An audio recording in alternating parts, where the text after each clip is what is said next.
গাইবান্ধার নির্জন এক চরের নাম মোল্লার চর, আর এই চরে মিলেছে হাজার কোটি টাকার গুপ্তধন।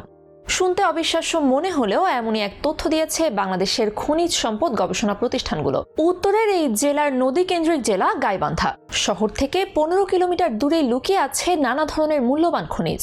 মোল্লার চর নামক এই চরে নেই গাছপালা, নেই মানুষের আবাসও, আর এই নির্জন চরে মিলেছে দেশের নতুন এক সম্ভাবনার দুয়ার। সে সম্ভাবনা এনে দিতে পারে অর্থনীতির নবজোয়ার। পাশাপাশি এসব খনিজকে কাজে লাগিয়ে গবেষণা খাত যেমন উন্নত করার সুযোগ রয়েছে, তেমনই রয়েছে বিদেশি বিনিয়োগের হাতছানি। কিন্তু উত্তরের এই জেলায় কি এমন সম্পদ পাওয়া গেছে যা নিয়ে এত আলোচনা? এই সম্পদের মূল্যমানই বা কত?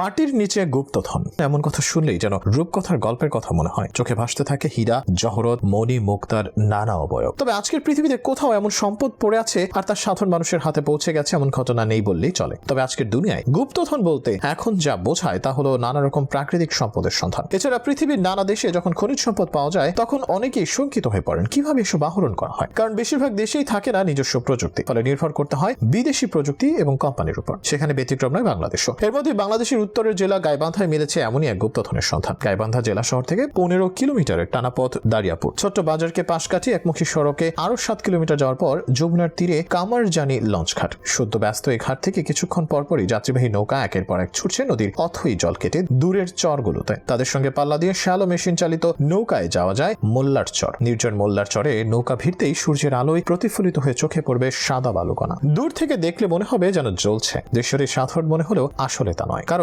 নদীর এই অংশে লুকিয়ে রয়েছে হাজার কোটি টাকার গুপ্তধন, যা প্রমাণিত হয়েছে কয়েকটি পরীক্ষা নিরীক্ষায়। জয়পুরহাটে বিভিন্ন নদ নদীর বালু থেকে ফ্লো শিট নিরূপণ সহ মূল্যবান মিনারেল পৃথক করার জন্য একটি মিনারেল প্রসেসিং সেন্টার স্থাপন করে বাংলাদেশ বিজ্ঞান ও শিল্প গবেষণা পরিষদ। সেখানে গবেষণা করে ব্রহ্মপুত্র নদের বালুতে 3 থেকে 5% মূল্যবান খনিজ পদার্থ আছে বলে নিশ্চিত করে institute of mining mineralogy and metallurgy IMMM। মূল্যবান এসব খনিজ আহরণের অর্থনৈতিক ও প্রযুক্তিগত দিক যাচাই করতে Royal Melbourne Institute of Technology ও council for scientific and industrial রিসার্চের তত্ত্বাবধানে যৌথভাবে পিএইচডি গবেষণা কার্যক্রম চালায় IMMM ও BCSIR, যেখানে এই গবেষণার প্রস্তুত করা প্রবন্ধ একটি আন্তর্জাতিক মানের সমীক্ষা রিপোর্ট হিসেবে বিবেচিত হয়। আর সেসব ওয়েবসাইটে এই নিবন্ধ প্রকাশের কারণে গুরুত্ব বুঝে নদীর খনিজ উত্তোলনে বহুজাতিক মাইনিং কোম্পানিগুলো বিনিয়োগ করতে আগ্রহী হচ্ছে বলে জানা গেছে। এ প্রসঙ্গে IMMM এর প্রধান বৈজ্ঞানিক কর্মকর্তা ডক্টর প্রদীপ কুমার বিশ্বাসের দাবি, প্রতি বছর প্রাকৃতিকভাবে ব্রহ্মপুত্র নদের বুকে নতুন করে 5 মিলিয়ন টন মূল্যবান ভারী খনিজ কণিকা জমা হয়, আর এখান থেকেই বছরে কমপক্ষে 250 মিলিয়ন টন খনিজ সমৃদ্ধ বালু সংগ্রহ করা সম্ভব। পাশাপাশি ব্রহ্মপুত্র নদের পুরনো চরে 10 মিটার গভীরতা পর্যন্ত স্থানে 32 বিলিয়ন টন বালু রয়েছে, যার মধ্যে উল্লেখিত খনিজ রয়েছে। এছাড়া কিছু নমুনায় পাওয়া গেছে মহামূল্যবান প্লাটিনাম, প্যালাডিয়াম, ইউরেনিয়াম ও থোরিয়ামের ট্রেস। এছাড়াও গবেষণার তথ্য বলছে উত্তরের এই বিশাল নদীর বুকে বালুর মধ্যে মূল্যবান আরো খনিজ রয়েছে। জয়পুরহাটে অবস্থিত IMMM এর গবেষণাগারে পরীক্ষাকালে 1500 মেট্রিক টন বালু উত্তোলন করে খনিজ পৃথকীকরণ করা হয়। বিভিন্ন প্রক্রিয়া অনুসরণ করে প্রতি টন বালু থেকে পাওয়া যায় 2 KG ilmenite, 200 gram rutile, 400 gram zircon, 3.8 KG magnetite, 12 KG garnet ও 50 কেজি কোয়ার্টজ মিনারেল। এছাড়াও IMMM এর একটি প্রতিবেদনের দাবি, ব্রহ্মপুত্রের 1 বর্গ কিলোমিটার এলাকায় 10 মিটার গভীরতায় মাইনিং কার্যক্রম ও পৃথককৃত মিনারেলের আন্তর্জাতিক বাজার মূল্য $363 মিলিয়ন বা 4245 কোটি টাকা। ব্রহ্মপুত্র নদে খনিজ বালু প্রসেসিং এর মাধ্যমে প্রতি ঘন্টায় 500 টন খনিজ পাওয়া সম্ভব। এতে খুব অল্প সময়ের মধ্যেই বিনিয়োগ করা মূলধন ফিরে আসবে এবং কয়েক হাজার মানুষের কর্মসংস্থান তৈরি হবে বলে উল্লেখ করা হয় সে প্রতিবেদনে। পাশাপাশি প্রকল্পটি দেশের